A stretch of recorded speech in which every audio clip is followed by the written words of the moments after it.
আমি আল্লাহর জমিনে আল্লাহর আইন প্রতিষ্ঠা করতে চাই, এই অপরাধে যুগের সবচাইতে বড় বিগত 15 বছর আমাদের উপর চলেছে। চিল্লিয়া বলেন ঠিক কিনা? একই অপরাধ জাহেল রসুলের উপর নির্যাতন চালিয়েছিল, রসুলকে মক্কা ছেড়ে বের করে দিয়েছিল। 8 বছর পর রসুল মক্কায় ফিরলেন।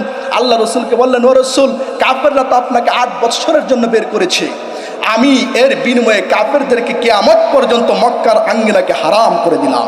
কেমন জানি এখন আমার মনে হয় আল্লাহ পুনরায় ওই ওহীটা নাজিল করে আমাদেরকে বলছেন, ওই উম্মতের উলামায়ে কেরাম, কোরআনের দাওয়াত দেওয়ার অপরাধে তাদেরকে বিগত 15 বছর পর্যন্ত দেশ এবং জাতির কল্যাণ থেকে তারা বঞ্চিত করেছিল।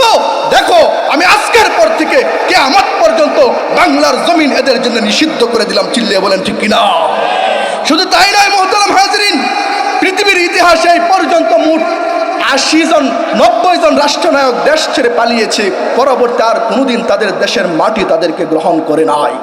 সুতরাং যদি কেউ মনে করে থাকেন পুনরায় আয়েশা আলেমদের উপর নির্যাতন চালাবেন, আমি আপনাদেরকে বলে রাখি, আপনারা যদি মারা যান, আপনাদের লাশও এদেশের মাটি, এদেশের মানুষ কোনোদিন গ্রহণ করবে না।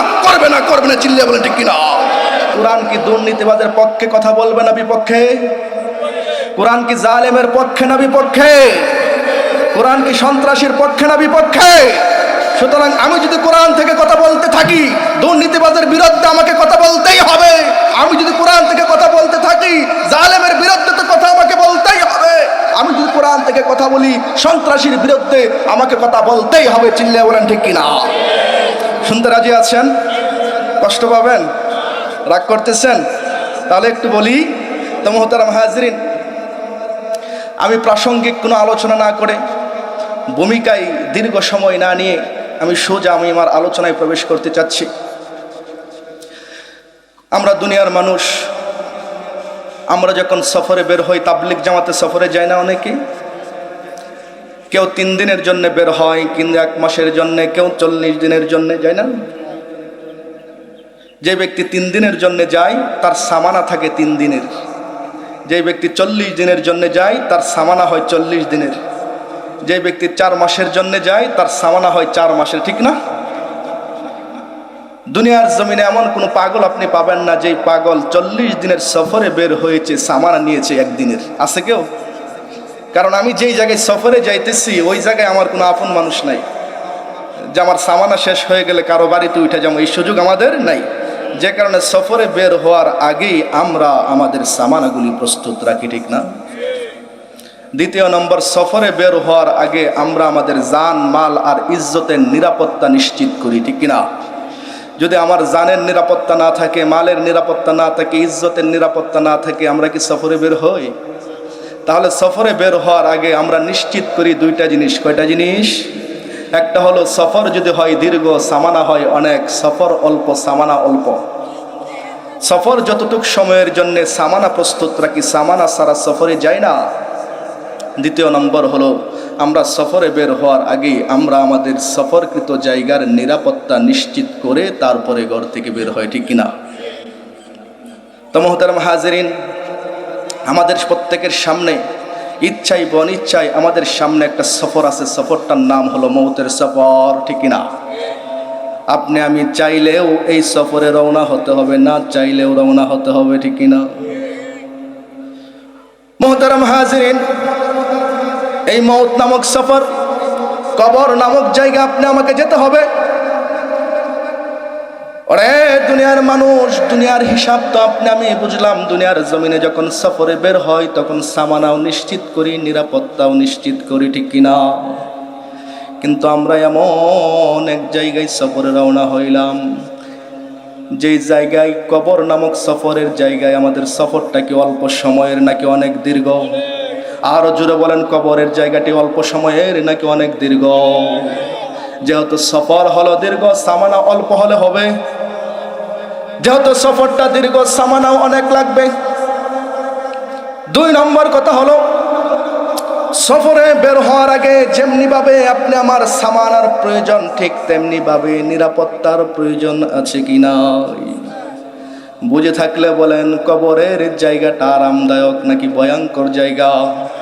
আরো জোরে বলেন, আরামদায়ক নাকি ভয়ঙ্কর জায়গা? আরে ভাই, এটা এমন এক ভয়ঙ্কর জায়গা, আপনি আমার পয়গম্বর বিশ্বনবী বলেন, ইন্নাল মাইয়াতা কবরুকা গরিকু ফিল বাহর, ইন্নাল মাইয়াতা কবরুকা গরিকু ফিল বাহর। জানো নাকি কবরে যে ব্যক্তিটা শুয়ে আছে, ব্যক্তিটা কত অসহায়। উত্তাল তরঙ্গমালায়, সমুদ্রের উত্তাল তরঙ্গমালায় নিমজ্জিত অবস্থায় আল্লাহর একটা বান্দা যত অসহায়, তার চাইতে হাজার গুণ বেশি অসহায় ওই ব্যক্তি, যেই ব্যক্তি আল্লাহর কবরে ঘুমিয়ে আছে। এমন এক ভয়ঙ্কর জায়গায় আপনি আমি রওনা হয়ে গেছি, অথচ নিরাপত্তা নিশ্চিত হয়েছে কিনা কোনোদিন খবর নিলাম না। নিয়েছি? আল্লাহ পাক রব্বুল আলামিন বলেন, দুনিয়ার মানুষ, তোমাদের সামনের মঞ্জিল ঘুরির বিপদ তেমন, যে বিপদে পড়ার পর মা তার নিজের দোষগুলি সন্তানের কাঁধে চাপাবে যেন নিজে বাঁচতে পারে, সন্তান তার নিজের দোষগুলি বাবার কাঁধে চাপাবে যেন নিজে বাঁচতে পারে, ভাই তার ভাইয়ের দোষগুলি ভাইয়ের কাঁধে চাপাবে যেন নিজে বাঁচতে পারে। সেদিন কেউ কাউকে চিনবে না, কারো কাছ থেকে সহযোগিতাও নেওয়া যাবে না। তাহলে বুঝে থাকলে বলেন, কবরের জায়গাটা কি আরামদায়ক না ভয়ঙ্কর? সুতরাং এমন ভয়ঙ্কর জায়গায় যাওয়ার আগে নিরাপত্তা নিশ্চিত করার দরকার আছে না নয়? আরো জোরে চিল্লিয়ে বলেন, আছে না নয়? যদি নিরাপত্তা ছাড়া কবরে যায়, আল্লাহ বলেন, ইয়া আইয়ুহাল্লাযীনা আমানুত্তাকুল্লাহ হাক্কা তুকাতিহি ওয়া লা তামুতুন্না ইল্লা ওয়া আনতুম মুসলিমুন। দেখো, কবরের নিরাপত্তা নিশ্চিত না কইরা মৃত্যুবরণ করো না। তার মানে কি আপনি আমি চাইলেই মরণের হাত থেকে বাঁচতে পারবো? আল্লাহ মৌতের ভয়াবহতা বুঝাইলেন, খবরদার খবরদার, তাকওয়া নামক নিরাপত্তা না নিয়ে খবরদার তোমরা মৌতের সফরে রওনা হইও না।